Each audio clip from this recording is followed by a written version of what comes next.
Hello everyone and welcome back. Today we are reading Tales to Give You Goosebumps by R.L. Stine, Special Edition number 1.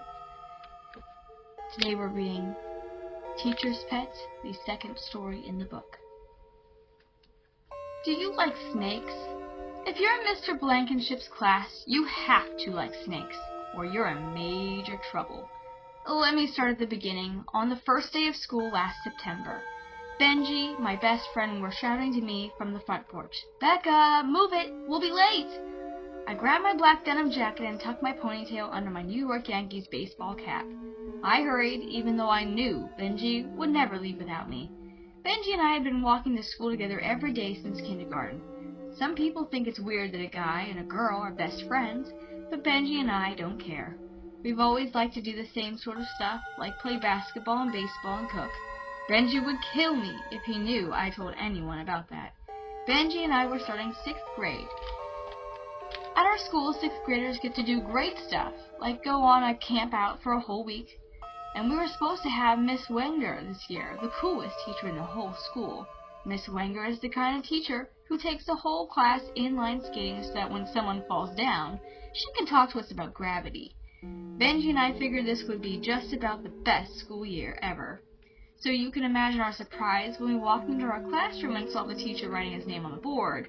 The teacher wasn't Miss Wenger. It was a man named Mr. Blankenship. Benji and I both groaned in disappointment. Mr. Blankenship was a strange-looking dude. He was really tall and really skinny, and he was almost completely bald. His clothes were pretty bad too, especially the weird turtleneck sweaters he was wearing with the beige, brown, and black diamonds all over it. He greeted Benji and me at the door and asked our names. "I'm Becca Thompson," I said. "Benji Connor," Benji said. "I'm just getting things together right now. Why don't you two join the others and take a tour around the room?" Mr. Blankenship suggested. The room looked pretty dull. Not cool the way Miss Wenger would have done it. Mr. Blankenship had set up the typical stuff: reading corner, computer corner, and a corny welcome back bulletin board. The only unusual things were the 5 or 6 glass tanks placed around the classroom.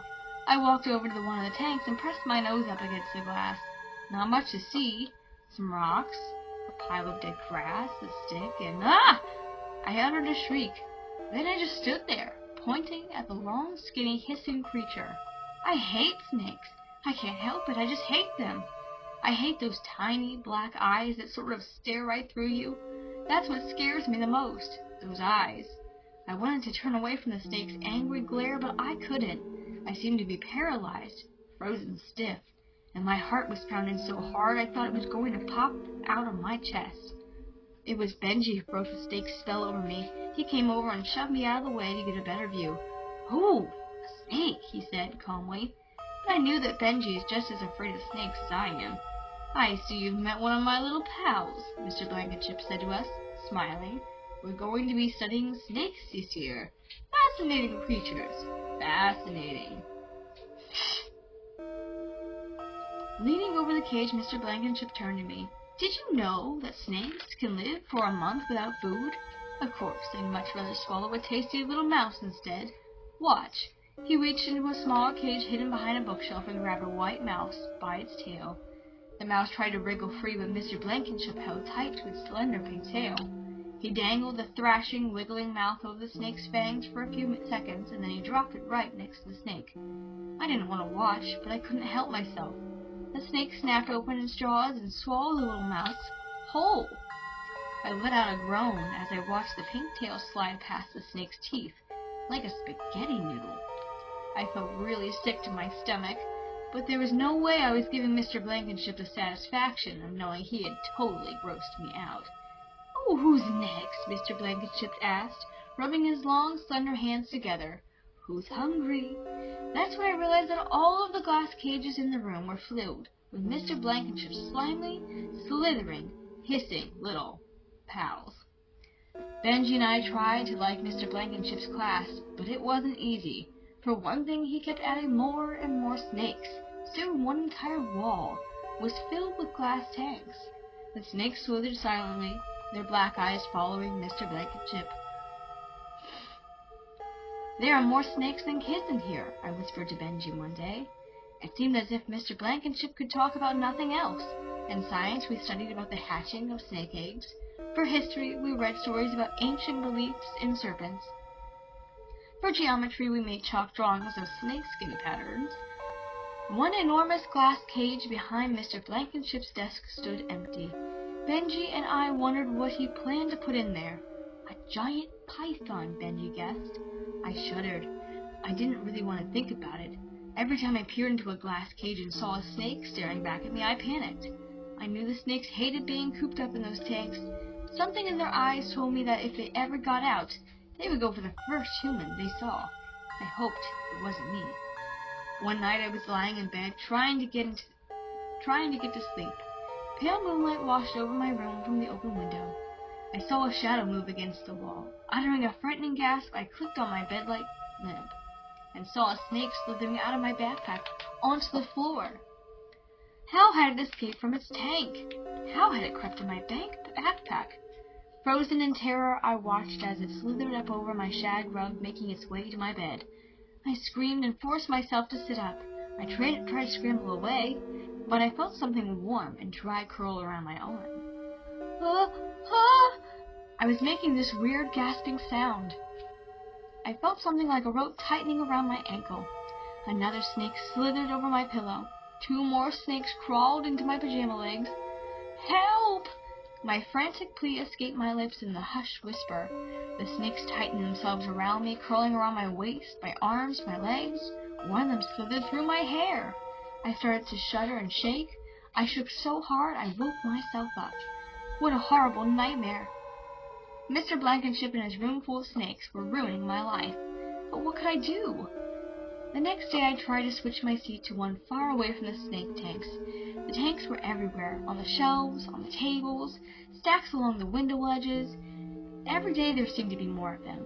I tried hard not to think about the snakes around the room. Tried to concentrate on our geography lesson, the snakes of New Mexico. But just as Mr. Blankenship began to discuss the heat of the desert, I heard a thud. Then Melissa Potter let out a shrill scream. "I'm sorry," she cried. "I bumped a cage. I let one out of the mice." "Where? Where did it go?" Mr. Blankenship cried excitedly. "Oh, there it goes," Benji cried, pointing. The little white mouse scampered across the floor. Kids screamed and laughed. But Mr. Blankenship had a serious, angry expression on his face. "Grab it! Grab it, quick!" he shouted. "It's over there," shouted Carl Jansen, pointing to the window in the corner. Mr. Blankenship always left that window open so his snake pals could get fresh air. But Mr. Blankenship dived across the room. The mouse scuttled onto the window ledge, and Mr. Blankenship grabbed for the tail, missed, and the mouse vanished out of the window. Our teacher turned beet red. Even the top of his bald head was red. "Now look what you've done," he screamed at Melissa. "You let a perfectly good snake dinner get away. You will all have to be taught to be more careful," Mr. Blankenship bellowed. "Perhaps as extra homework assignments you will help to remember. I want 3 pages on the feeding habits of the eastern diamondback rattler, and I want it tomorrow." "What is his problem?" I whispered to Benji. "Becca!" Mr. Blankenship shouted. "I heard it! You will write a 10-page essay." But, I sputtered. "And you will clean the snake cages for the next 2 weeks," Mr. Blankenship added. I clapped my hand over my mouth to keep myself from getting in even worse trouble, but I was so angry I could have let all the mice out of their cages, which gave me a great idea. "Benji," I whispered when Mr. Blankenship had turned away, "after school, my house. Get ready for Operation Mouse Rescue." Later after school, Benji and I worked out all of the details. Operation Mouse Rescue would take place on Thursday night, after our parents went to play bridge. The plan was simple. Simple, but excellent. Benji and I were going to sneak into school and set all of the white mice free. We could just picture Mr. Blankenship's face when he arrived Friday morning and found the mice scampering all over the room. Thursday seemed to stretch on forever. I barely heard a word Mr. Blankenship said. I was too busy watching the clock and waiting for the bell to ring. I know I ate dinner with my family, but don't ask me what we had. All I could think about was Operation Mouse Rescue. Finally, my parents said goodbye, left all their right phone numbers, and drove off their bridge tournament. It didn't take long before Benji gave me our secret signal, a single ring of the telephone. My heart pounded. I pulled on my black jeans and dark jacket and raced up the block to Benji's house. He was waiting for me at the bottom of the driveway. "What took you so long?" he demanded. "You're not wimping out, are you?" "No way," I replied, although I suddenly felt as if I had white mice fluttering all around in my stomach. "Let's go." Half walking, half jogging, we made our way to school. It was a cool, breezy night. The trees shivered, shedding fat brown leaves. Shadows twisted and bent over our path as we crept up to the dark school building. "Around the back," I whispered. The school seemed so much larger, so much scarier at night, bathed in total blackness. We found our classroom and Benji clicked on his flashlight. "No, turn it off," I instructed. "Someone may see us." He obediently clicked off the light. We spotted the open window, the window in the corner that Mr. Blankenship always leaves open. My hands felt cold and wet as I grabbed the stone window ledge and pulled myself up. Inside the room, I turned and helped pull Benji in. It's so dark," he whispered, huddling close to me. "Can't we turn on the flashlights?"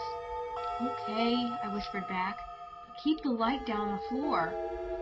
Our circles of yellow light swept over the floor, but slowly we made our way to the table that held the mice cages. The floorboards creaked under our sneakers. I glanced nervously around the room, tiny lights flickering in the blackness. It took me a long moment to realize they weren't lights. They were glowing snake eyes.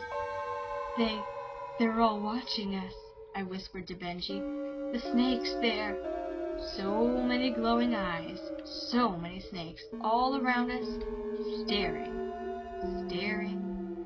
I forgot to watch where I was going, and I stumbled over a chair. "Oh!"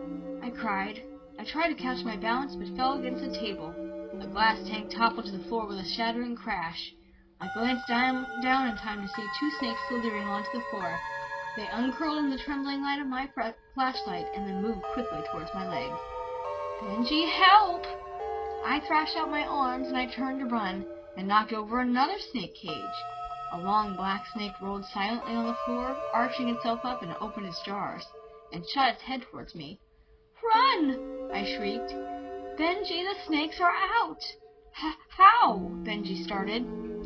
I jumped as the snake slithered between my feet, and we turned to run, but stopped as our lights played over the enormous, empty glass cage, which wasn't empty anymore. A giant gray and black cobra glared into the shaking lights. The cobra arched its head up and opened its jaws and hissed at us, its red eyes gleaming excitedly. "When did that snake get in there?" I asked myself. "The cage was empty this afternoon." "Run!" I stammered, grabbing Benji's shoulder, but neither of us could move. We stood staring in frozen horror as the enormous cobra rose up, lifting itself up out of the cage. It stood over us, at least 6 foot tall, its eyes glowing, its thick tongue flicking across its open jaws.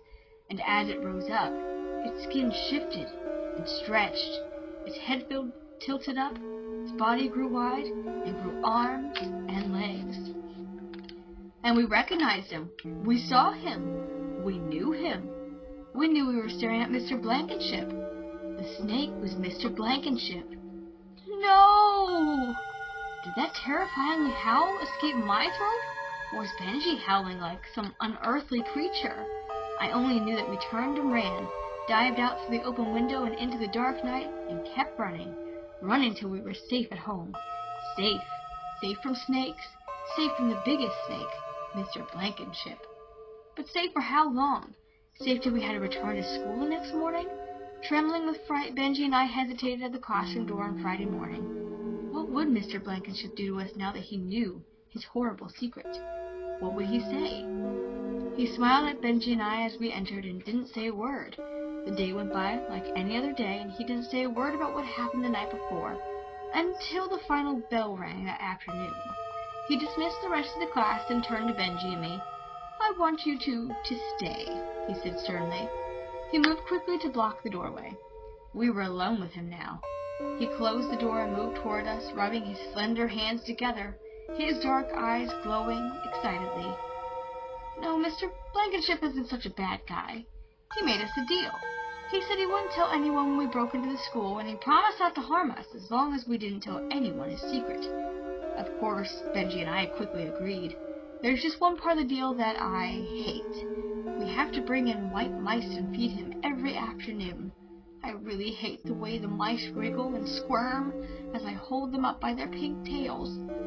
But what choice do I have? A deal's a deal. Here you go, Mr. Blankenship. Open wide. The end.